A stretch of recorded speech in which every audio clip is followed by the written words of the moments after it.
नमस्कार दोस्तों, स्वागत है आप सबका एक बार फिर बीपीएससी वाला पर।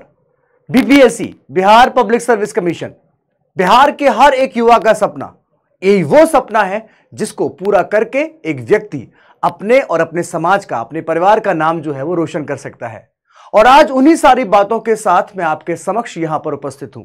हम ये देखेंगे कि किस तरीके से आप बीपीएससी के एग्जाम को क्रैक करके एक प्रशासनिक अधिकारी, एक पुलिस अधिकारी बन सकते हैं और इस सेवा में आकर अपने सपने को पूरा कर सकते हैं। तो चलिए मेरे साथ इस सफर की शुरुआत कैसे होती है और कैसे इस सपने को पूरा करके आप बिहार में प्रशासनिक अधिकारी बन सकते हैं। बीपीएससी यानी कि बिहार पब्लिक सर्विस कमीशन, जिसके द्वारा बीपीएससी के जो प्रशासनिक अधिकारी होते हैं, पुलिस अधिकारी होते हैं, राजस्व अधिकारी होते हैं, महिला एवं बाल विकास अधिकारी होते हैं, ऐसे बहुत सारे प्रशासनिक अधिकारियों की नियुक्ति की जाती है। बेसिकली अगर हम देखें तो यह रिकमेंड करता है, सरकार द्वारा इनकी नियुक्ति की जाती है। लेकिन सवाल यह है, मुद्दा यह है कि कैसे हम यहां पर बिहार पब्लिक सर्विस कमीशन का फॉर्म फिल करें, या कौन ऐसा है जो इस फॉर्म को फिल कर सकता है। क्या आपके पास योग्यताएं होना चाहिए, क्या क्वालिफिकेशंस होना चाहिए, एग्जाम पैटर्न क्या होता है, फॉर्म कब आता है, कितनी पोस्ट आती हैं, वो तमाम सवाल जो एक अभ्यर्थी के, एक बिहार के व्यक्ति के या बिहार के एक अभ्यर्थी के मन में आते हैं, उन सारे सवालों के जवाब मैं आज आपके यहां पर आपके सामने प्रस्तुत करने वाला हूं। जरा देख लेते हैं कि वो कौन कौन से सवाल आते हैं अभ्यर्थियों के मन में। सबसे पहला, अगर यहां पर देखा जाए तो पहला सवाल आता है कि क्वालिफिकेशंस क्या है इसकी, उसके बाद एज लिमिट क्या है, कौन फॉर्म फिल करता है, और ऑब्वियसली बात है कि देखिए हम प्रशासनिक अधिकारी बनेंगे, लेकिन एक यहां पर आर्थिक, मैं बोल सकता हूं, सुनिश्चितता जो होती है वो लोगों को आकर्षित करती है, और इसीलिए सैलरी का क्या यहां पर पैटर्न रहेगा, सिलेबस क्या है, पोस्ट कितनी आती है, एग्जाम पैटर्न जो है वो क्या रहेगा, और इसके साथ साथ फॉर्म जो है वो कब आने वाला है, कब मैं इसकी तैयारी को स्टार्ट कर सकता हूं। उन तमाम सवालों के जवाब आज हम यहां पर इस सेशन में देखने वाले हैं। सबसे पहले अगर हम बच्चों यहां पर बात करें क्वालिफिकेशंस की, यानी कि अगर आपके पास में एलिजिबिलिटी है, योग्यता जो है वो क्या होनी चाहिए, कितनी आपकी एज होनी चाहिए, क्या कौन कौन इस फॉर्म को फिल कर सकता है, तो उसके लिए मैंने आपके लिए एक बहुत ही शानदार, क्योंकि हो सकता है कि कई बार हमको ये डाउट भी रहता है कि क्या पता ऑथेंटिक जानकारी है भी या नहीं, इसीलिए मैं आपके सामने यहां पर जो 69th बीपीएससी है, 69th बीपीएससी का पूरा मैं आपके सामने जो नोटिफिकेशन है वो लेके आया हूं। हम सिर्फ इसको एक आइडिया की तरह आपके सामने प्रस्तुत कर रहे हैं, क्योंकि इसमें पोस्ट भी अलग होंगी, लेकिन जो कंडीशंस होती है, क्वालिफिकेशन की हम बात कर लें, सैलरी की बात कर लें, वो सारी कंडीशंस जो है वो यहां पर सेम रहने वाली हैं, और इसीलिए मैं आपके सामने यहां पर इस नोटिफिकेशन को लेके आया हूं। तो चलिए मेरे साथ इस सफर को हम लोग यहां पर स्टार्ट करते हैं। कौन इस फॉर्म को फिल कर सकता है, यानी कि आपके पास क्वालिफिकेशंस जो है वो क्या होनी चाहिए। बच्चों पहला यहां पर सवाल है कि आपके पास में स्नातक, यानी कि आप यहां पर ग्रेजुएट जो है वो होने ही चाहिए। अगर आप यहां पर ग्रेजुएट हैं तो आप इजीली इस फॉर्म को फिल कर सकते हैं, ठीक है। पहली बात तो ये। दूसरी बात, अगर मान लीजिए हम लोग यहां पर चर्चा करें कि कौन, या केवल टेक्निकल, क्या बीटेक वाले फॉर्म फिल कर सकते हैं, नहीं, कितनी परसेंट चाहिए, तो मैं आपको बता दूं, अगर आप यहां पर 33% से 33% से भी अगर यहां पर आप अपने ग्रेजुएशन में उत्तीर्ण हैं, यानी कि क्वालिफाइड हैं, तो आप इस फॉर्म को फिल कर सकते हैं। पहली कंडीशन तो यहां पर हुई समाप्त। उसके बाद बच्चों सवाल यह आता है कि मेरी उम्र 18 साल है, मेरी उम्र 19 साल है, मेरी उम्र 20 साल है, या मेरी उम्र जो है वो 42 साल हो चुकी है, तो क्या मैं इस एग्जाम के फॉर्म को फिल कर सकता हूं।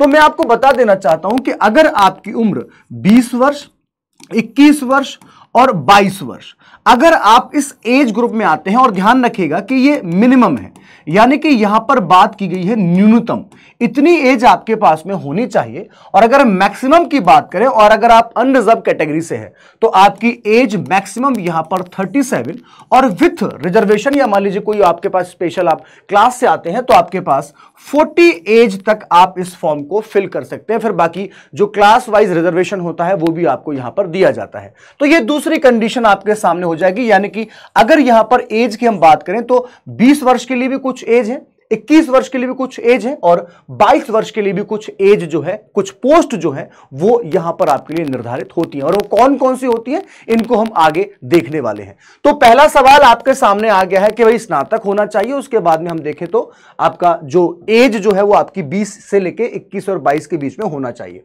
बच्चों अभी तक हमने यहां पर एज लिमिट की बात कर ली है, क्वालिफिकेशन की बात कर ली है। अब तीसरा जो सवाल है वो आता है यहां पर सैलरी का, कि भाई जो हमारी सैलरी का बोल सकते हैं स्ट्रक्चर जो है वो क्या रहने वाला होगा। यहां पर मैं आपको बता दूं कि जब भी हम लोग बीपीएससी की बात करते हैं, यानी कि बिहार पब्लिक सर्विस कमीशन की बात करते हैं, तो यहां पर आपको दो प्रकार की सैलरी जो है वो आपको मिलती है। पहली जो सैलरी होती है, जैसे कि मैं आपसे बात करूं लेवल 9 का एक बोल सकते हैं कि 7th ग्रेड पे जो होता है उसके अकॉर्डिंग आपको सैलरी मिलेगी। और दूसरा जो यहां पर लेवल होता है वो होता है लेवल 7।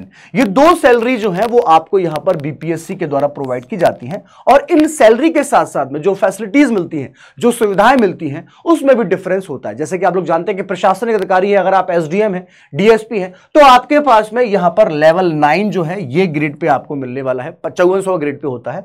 और लेवल 7 में अगर हम देखें तो यहां पर जो सैलरी होती है वो कुछ आपसे कम यहां पर हो जाती है। अगर मैं लेवल 9 की बात करूं तो आपके पास टोटल जो सैलरी पहुंचती है ग्रॉस पे जो होता है वो आपका अप्रॉक्स 80,000, लगभग 80,000 के आसपास आपके पास सैलरी पहुंचती है। और फिर आप लोग जानते हैं कि इसमें डिडक्शन भी होता है। तो इन हैंड की अगर हम लोग यहां पर बात करें तो अप्रॉक्स 70,000 आपके पास में इन हैंड सैलरी जो है वो पहुंच जाती है। जो आपका महंगाई भत्ता है, डीए है, टी है, वो सब कुछ मिला के इन हैंड आपके पास में 70,000 सैलरी पहुंचती है। वहीं अगर हम लोग बात करें यहां पर लेवल 7 की, तो लेवल 7 में लगभग 65,000 अराउंड आपके पास में सैलरी जो है वो आपकी ग्रॉस पे होती है। और इसमें से डिडक्ट होके यहां पर जो सैलरी है वो लगभग आपके पास 55,000 के आसपास आपके पास सैलरी पहुंच जाती है। अब इसमें डिफरेंस क्या आता है भाई, किसी का डिडक्शन जो है वो ज्यादा हो रहा है, किसी का डिडक्शन कम हो रहा है। मान लीजिए आपके पास आप किसी सरकारी क्वार्टर में रह रहे हैं तो वहां पर आपका पैसा जो है वो काटा जाता है। और इसके साथ साथ में ध्यान रखिएगा बच्चों कि आपको यहां पर मेडिकल फैसिलिटी है ना, मेडिकल फैसिलिटी जो है वो भी आपको यहां पर अवेलेबल कराई जाती है बिहार सरकार के द्वारा।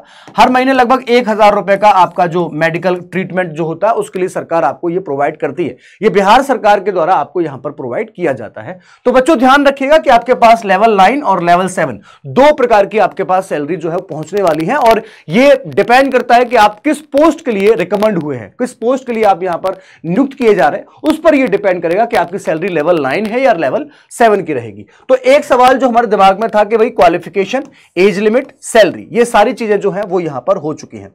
अब आते हैं यहां पर हम सिलेबस में। सिलेबस एक ऐसा बोल सकते हैं सवाल जो हर एक बच्चे को परेशान करता है कि पता नहीं क्या पूछा जाएगा, क्या मुझसे बनेगा। वो सारी बातें आप लोग यहां पर देखेंगे और इन्हीं को मैं आपके सामने यहां पर सॉल्व करने वाला हूं कि क्या क्या आपसे एग्जाम में पूछा जाने वाला है। ठीक है, सबसे पहले अगर आप यहां पर देख पा रहे होंगे, हालांकि आपको नहीं दिख रहा होगा लेकिन मैं आपको यहां पर बताने की कोशिश करता हूं। एकीकृत, ध्यान रखिएगा, इंटीग्रेटेड होती है, कॉम्पिटिटिव पूरी एग्जाम जो होता है, क्योंकि हम यहां पर संयुक्त परीक्षा की बात करते हैं ना, संयुक्त होती है ये। और प्रारंभिक परीक्षा की अगर हम यहां पर बात करें तो इसमें 2 घंटे की अवधि रहेगी, यानी कि 2 आवर्स में आपसे यहां पर सवाल जो हैं वो पूछे जाएंगे। और कितने सवाल रहेंगे बच्चों, तो आपको आंसर देना है 150 क्वेश्चन आपके पास में रहेंगे और 2 घंटे आपके पास टाइम रहेंगे। और ध्यान रखना कि लास्ट टाइम से 69 से यहां से जो नेगेटिव मार्किंग है ना, नेगेटिव मार्किंग जो है इसको भी स्टार्ट कर दिया गया है, यानी कि जो नकारात्मक अंकन जो होता है उसको भी अब यहां पर स्टार्ट कर दिया है, उसको भी यहां पर स्टार्ट कर दिया है। और सवाल यह आता है कि अब मुझसे यहां पर पूछा क्या क्या जाएगा, मुझसे क्या क्या एग्जाम में यहां पर पूछा जाएगा, वो सबसे इंपॉर्टेंट सवाल है। तो ध्यान रखिएगा बच्चों, सबसे पहले आप लोगों को यहां पर ध्यान रखना है कि जो करंट अफेयर्स होता है, ये मेंशन किया गया आपके नोटिफिकेशन में, है ना। करंट अफेयर्स आपसे यहां पर पूछा जाएगा। करंट अफेयर्स के साथ साथ में अगर हम यहां पर देखें तो history of Bihar, history of Bihar ये आपसे इंपॉर्टेंट है क्योंकि बिहार स्पेसिफिक एग्जाम है। उसके बाद में history of India, history of India ये भी आपसे पूछा जाएगा, यानी कि भारत का इतिहास जो है बच्चों ये भी आपसे पूछा जाएगा। इसके अलावा जो भूगोल है यानी कि जियोग्राफी जो है यहां से भी सवाल आपसे एग्जाम में पूछे जाएंगे। ज्योग्राफी के साथ साथ में अगर हम यहां पर देखें तो जैसे कि माउंटेन्स हैं, रिवर्स हैं, है ना, इसको भी आपको इंक्लूड करना होगा। इसके साथ साथ में पॉलिटी यानी कि राज्य व्यवस्था से आपसे सवाल जो है वो यहां पर पूछेंगे, पॉलिटी से सवाल बनेंगे। और पॉलिटी के साथ साथ में यहां पर जो इकोनॉमी इकोनॉमी होती है, इकोनॉमी, इससे भी आपसे सवाल जो है वो यहां पर पूछे जाने वाले हैं। इकोनॉमी से आपसे सवाल यहां पर बन जाएंगे। और ये मेंशन किया गया है, ये स्पेशली यहां पर मेंशन किया गया है कि भाई स्वतंत्रता के बाद में यानी कि आजादी के बाद में जो बिहार की अर्थव्यवस्था है, ठीक है, बिहार की अर्थव्यवस्था है, उसमें क्या परिवर्तन आए हैं, ये आपसे यहां पर मेंशन किया गया है। मॉडर्न हिस्ट्री जो है वहां से सवाल बनेंगे। और इसके साथ साथ में थोड़ा बहुत मैथ रीजनिंग का जो कंसेप्ट होता है, सामान्य योग्यता जो होती है, क्योंकि इसको मेंशन किया गया है, ठीक है। सामान्य मानसिक योग्यता को जांचने वाले प्रश्न जो हैं वो आपके सामने यहां पर दिए जाएंगे। यानी कि टोटल अगर 150 क्वेश्चन की बात करें तो हम ये मान सकते हैं कि 10 से लेकर 20 क्वेश्चन जो है वो आपके मैथ रीजनिंग के भी आने वाले हैं। नेगेटिव मार्किंग है, 2 घंटे का टाइम है और उसके साथ साथ में 150 क्वेश्चन है, जिसमें से आपसे करंट अफेयर, उसके साथ में history of India, history of Bihar, भूगोल, पॉलिटी, इकोनॉमी, जो बिहार इकोनॉमी है उसमें क्या क्या चेंजेस आए हैं आफ्टर इंडिपेंडेंस, ये भी आपसे यहां पर पूछा जाएगा।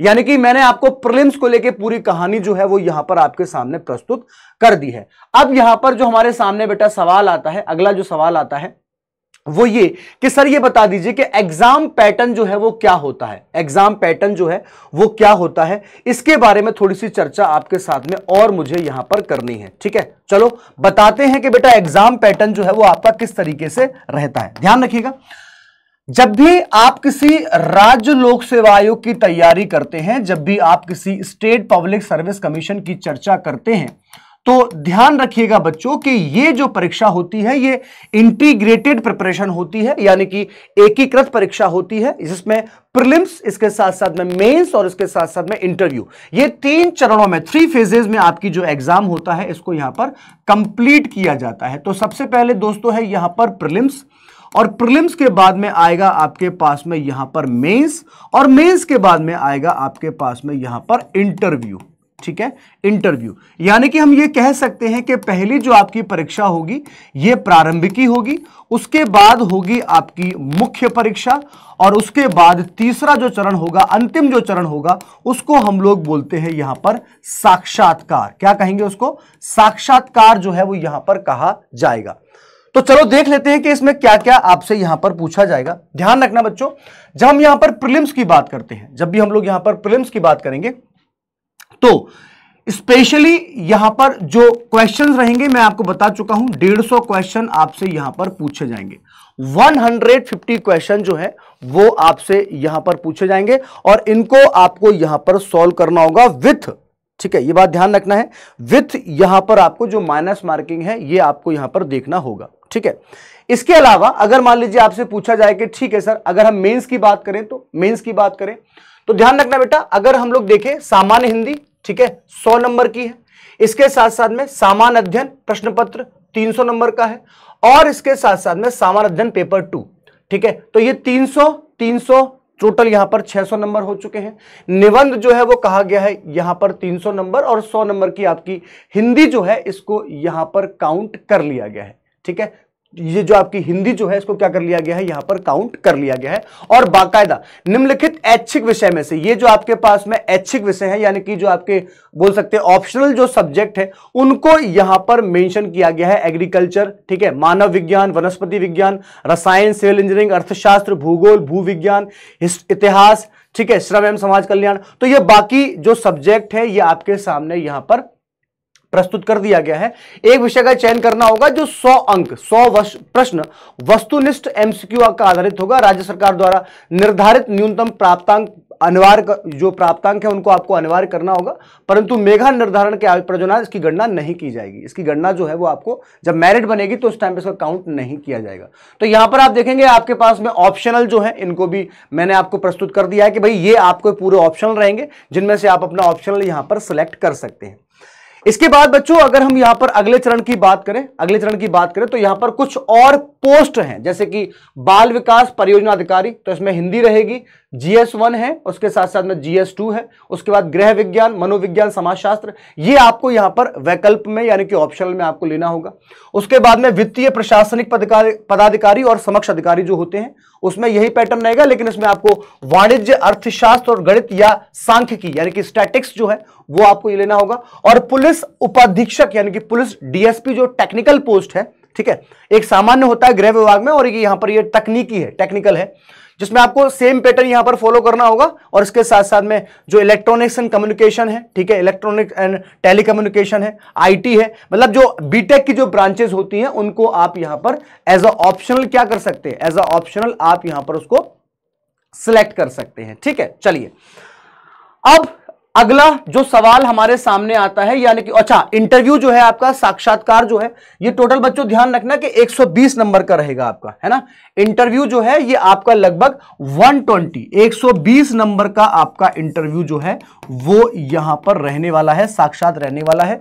300 नंबर का आपका अगर देखा जाए तो पेपर 1, उसके बाद जीएस पेपर 2, 300 का हिंदी है और इसके साथ साथ में निबंध है और ऑप्शनल भी है, वो भी आपको यहां पर इस मेंस एग्जामिनेशन में इंक्लूड करना है। और जो मार्क्स हैं, जो अंक हैं, वो मैं आपको अभी यहां पर बता चुका हूं। यानी कि कंप्लीट प्रिपरेशन आपके सामने, क्या क्या क्वालिफिकेशन है, क्या आपकी एज लिमिट होना चाहिए, क्या आपके पास में सब्जेक्ट होना चाहिए, क्या आपसे पूछा जाएगा, क्या आपसे पूछा जाएगा प्रीलिम्स में, क्या आपसे पूछा जाएगा मेंस में। देखिए जब भी मेंस की हम बात करते हैं तो इसमें हिस्ट्री, पॉलिटी, ज्योग्राफी, इकोनॉमी, सब कुछ मतलब आपको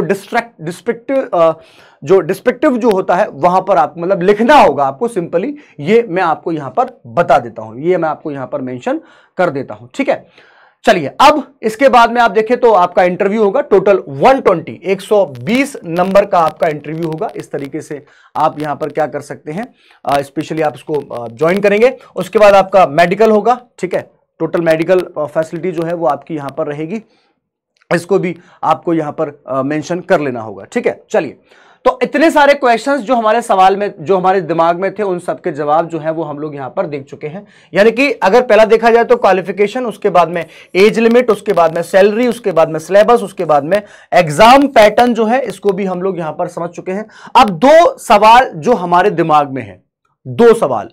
पहला जो सवाल हमारे दिमाग में है कि सर ये मुझे बताइए कि यहां पर पोस्ट जो है वो कितनी आती है, यानी कि जो पदों की संख्या होती है वो कितना रहने वाला है, वो कितना रहने वाला है, पहली बात तो ये।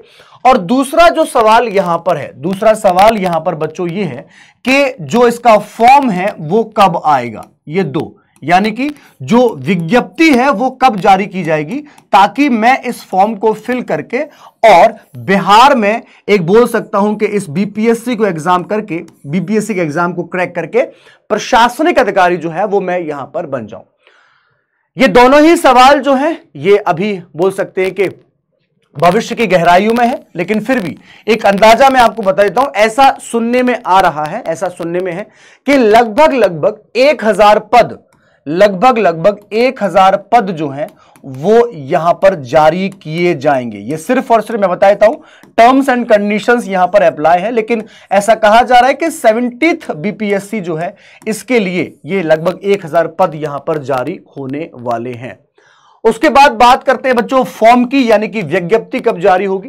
बीपीएससी ये पहले ही डिसाइड कर चुका है कि हम अपना प्रीलिम्स एग्जाम, जैसे पहले बोर्ड्स एग्जाम्स होते थे ना, मई में मार्च में एग्जाम होते थे और मई में लगभग हमारा रिजल्ट आता था, उसी तरीके से यहां पर जो बीपीएससी के चेयरमैन हैं, ठीक है, प्रसाद जी, उन्होंने ये कहा है कि अब हम हर वर्ष 30 सितंबर को हम लोग बीपीएससी का प्रीलिम्स का एग्जाम जो है वो यहां पर लिया करेंगे। जैसा कि आप लोग जानते हैं कि जब से आलोक प्रसाद यहां पर चेयर बने हैं बीपीएससी के, तो बहुत सारे रिफॉर्म्स, बहुत सारे इंप्रूवमेंट हमको बीपीएससी में देखने को मिल रहे हैं।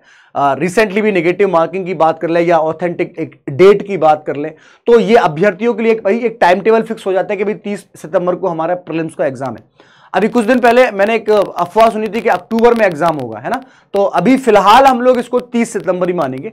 और अगर एग्जाम यहां पर 30 सितंबर को है, एग्जाम 30 सितंबर को अगर हम यहां पर मान लेते हैं, तो एक अंदाजा हमारे पास में है कि जुलाई लास्ट में या अगस्त के फर्स्ट वीक में, जुलाई लास्ट या अगस्त के फर्स्ट वीक में हमारे पास में जो फॉर्म है, विज्ञप्ति जो है वो बीपीएससी के द्वारा जारी कर दी जाएगी। यानी कि आपके पास अगर आज से मैं आपसे बात करूं तो मई, जून, जुलाई और अगस्त लगभग आपके पास में 3 से लेकर 4 महीने हैं। 4 महीने के अंदर आप इजीली इस एग्जाम की प्रिपरेशन यहां पर क्या कर सकते हैं, इजीली आप इस एग्जाम की प्रिपरेशन यहां पर कर सकते हैं और प्रीलिम्स को यहां पर क्रैक करने के बाद में आप अगले चरण में, यानी कि मेंस एग्जामिनेशन जो होता है वहां पर आप पहुंच सकते हैं। तो दोस्तों एक बहुत ही शानदार आपके पास में ये मौका है ना। अब एक छोटी सी बात मैं आपको और बता देता हूं कि आप इस एग्जाम को क्रैक कैसे कर सकते हैं, क्या क्या आपके पास में रणनीति जो है, स्ट्रेटेजी जो है वो आपके पास में होना चाहिए, ये मैं आपको और यहां पर बताना चाहता हूं। सबसे पहले बच्चों ध्यान रखिएगा, क्योंकि ये बिहार स्पेसिफिक एग्जाम है, तो आपको यहां पर बिहार जो जीके जो है इसको आपको अच्छे से यहां पर कंप्लीट करना है। और सबसे महत्वपूर्ण, सबसे इंपॉर्टेंट बात जो मैं आपको बताना चाहता हूं वो कैसे क्रैक करोगे आप, वो सुन लो। अगर आप बीपीएससी को क्रैक करना चाहते हो तो आज ही आप यहां पर क्या करोगे, जो आपका पाठ्यक्रम है यानी कि सिलेबस जो है, आप इसको आज ही डाउनलोड कर लो, और डाउनलोड करने के बाद में आज ही आप इसको याद करना स्टार्ट कर दो, क्योंकि मंजिल पर पहुंचने के लिए आपको कम से कम रास्ता पता होना चाहिए। तो आज ही आप इस पाठ्यक्रम को डाउनलोड कर लो और डाउनलोड करके इसको याद करना स्टार्ट कर दो। और इसके साथ साथ में दूसरी इंपॉर्टेंट बात है कि बच्चों जो बेसिक कंसेप्ट होता है, बेसिक कंसेप्ट जो होता है यानी कि सामान्य अवधारणा जो होती है, उसको आप मजबूत करना यहां पर स्टार्ट करें, क्योंकि यहीं से सवाल आपसे बनेंगे। और तीसरी इंपॉर्टेंट बात कि आप लोग पिछले 10 साल के पीवाईक्यूज यानी कि प्रीवियस ईयर क्वेश्चंस जो हैं इनको लगाना स्टार्ट कर दीजिए। अगर आप इतनी सारी चीजें कर लेते हैं, विश्वास मानिए कि इस बार आपका बीपीएससी का एग्जाम क्रैक होगा। लेकिन इसके लिए आपको ठीक तरीके से चाहिए यहां पर रणनीति, एक चाहिए आपको योजना, और इसके साथ साथ में हार्डवर्क, कंसंट्रेशन। आपके एग्जाम के लिए ये कुछ ऐसे तत्व हैं जो आपको सफलता दिला सकते हैं। सो आई होप कि यहां पर जितने भी क्वेश्चंस हैं, जो भी आपके यहां पर सवाल जो थे, उन सब के जवाब जो है वो मैं आपको यहां पर प्रोवाइड कर चुका हूं। और मुझे ऐसा विश्वास है कि आज ही आप अपने एक नए स्वप्न की ओर, एक नए ड्रीम की ओर चलना प्रारंभ कर देंगे, क्योंकि आज वो सही समय है, आज वो सही क्षण है जब आप अपना ड्रीम पूरा कर सकते हैं। और इस सपने को पूरा कराने के लिए बीपीएससी वाला हमेशा आपके साथ में यहां पर तैयार है। तो जुड़िए हमारे साथ और कीजिए अपने सपनों को पूरा। Thank you so much. Bharat माता की